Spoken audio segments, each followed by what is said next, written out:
Crimson Desert is set on a massive continent called Pywel. It is made up of very different regions, each shaped by climate, terrain, and long-running conflicts. Kliff, the central figure of the story, comes from the northern region known as Kweiden. It is a harsh land defined by cold weather, rough terrain, and isolation. Strength, experience, and the ability to endure matter more than status. Power in this world is earned through endurance and capability. The people of the North speak openly about hunger, cold, and loss. Dialogue heard in trailers and early footage paints Kweiden as a place where survival shapes identity. The North is dangerous to everyone, and Kliff's background is tied to this environment. He is part of a mercenary group known as the Greymanes. They operate across regions and take contracts where conflict exists and move wherever they are needed. The group is bound by shared hardship and loyalty. Their relationships are built through fighting, traveling, and surviving together. In early dialogue, Kliff is addressed as their leader.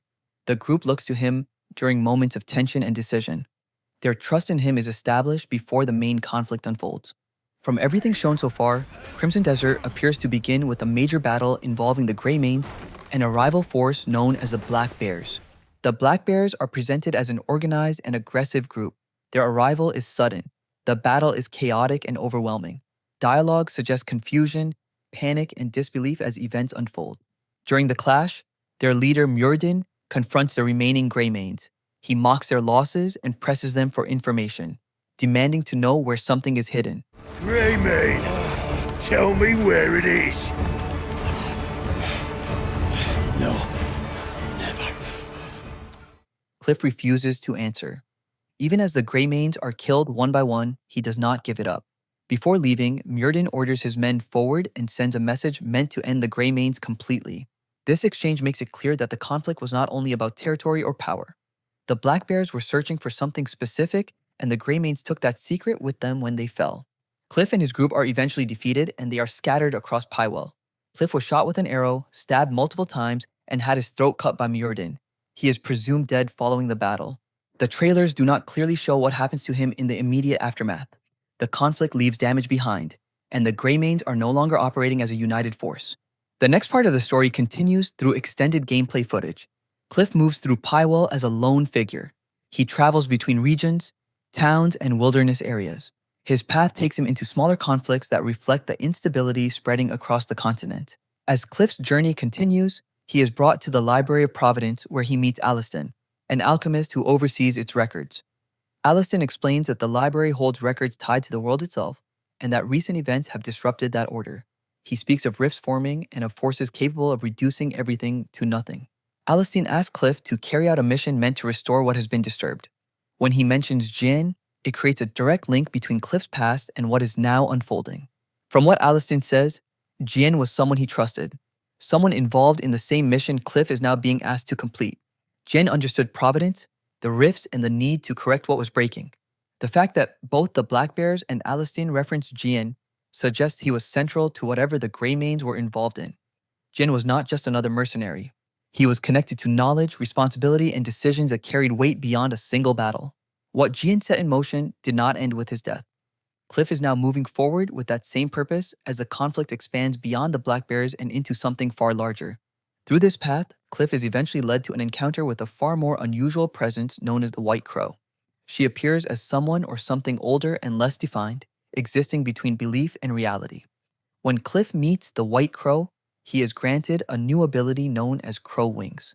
This power allows Kliff to glide through the air using a crow-like cloak, changing how he moves through the world.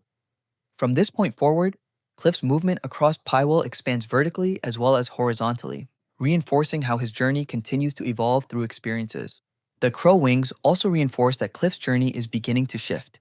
He is still grounded in physical conflict and survival, but he is now brushing up against powers that operate beyond simple strength or numbers. From this point on, Kliff's movement through Pywel changes, both literally and narratively. He is no longer confined to roads or terrain alone. His role in the world continues to widen as the forces shaping the continent begin to take clearer form. The story is delivered through movement and dialogue heard in the world. Bandits talk openly. Locals argue. Soldiers complain or warn each other. Kliff often learns what is happening by listening rather than being told directly. One of the earliest story-relevant encounters involves the White Horn.